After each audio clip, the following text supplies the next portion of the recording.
గ్రామానికి వెళ్తుంటే మధ్యలో టీడీపీ నాయకులు ఊర్లలోకి రాకూడదని చెప్పేసి కర్రలతో ఈరోజు దాడి చేయడం, ఒక మహిళా శాసనసభ్యురాలు ఒక మహిళను చూడకుండా కూడా కర్రలతో అడ్డుకొని ఈరోజు మా మరిది ఎంపీపీ గారి బండిని కూడా ధ్వంసం చేసిన పరిస్థితులు. ఈరోజు కేఈ వాళ్ళ బంధువులంట కనీసం ఇప్పుడున్న ప్రజెంట్ ఎమ్మెల్యే శ్యాంబాబు గారికి సొంతము తమ్ముళ్ళు అన్నగారు అవుతారంట.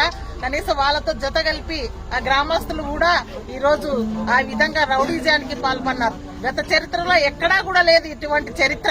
ఈరోజు మేము మా అధ్యక్షులు జగన్మోహన్ రెడ్డి గారి ఆదేశాల మేరకు ఈరోజు మేము కోటి సంతకాల సేకరణ రచ్చబండ కార్యక్రమానికి ఈరోజు వస్తుంటే రాకూడదని చెప్పేసి ఈ విధంగా చేయడం జరిగింది. గతంలో ఎప్పుడూ కూడా ఇలాంటివి జరగలేదు.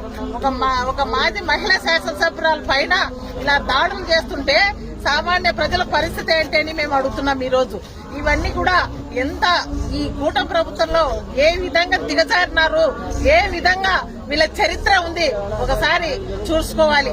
ఈరోజు ఈ విధంగా చేస్తే రేపొద్దున కనీసం మీ బంధువులే మీ చుట్టాలే కనీసం కేఈ అని పేరు పెట్టుకొని ఈ విధంగా జీపులు పాల్గొట్టడము, ఒక మహిళా శాసనసభ్యురాలు అనుకోకుండా మాజీ శాసనసభ్యురాలు అనుకోకుండా నా జీప్ పైన కూడా కర్రలు విసిరేయడము, దిగు చూస్తామని చెప్పి అసభ్యరకంగా మాట్లాడిన పరిస్థితిలో ఈ రోజు ఈ విశేష మండలం చిట్యాల గ్రామంలో గతంలో ఎప్పుడు లేదు.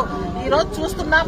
ఇలాంటివి ఉంటే కనీసం మహిళలు బయటకు రావాలన్నా కూడా ఈ కుటుంబ ప్రభుత్వంలో చాలా భయపడే పరిస్థితులు కనపడుతున్నాయి.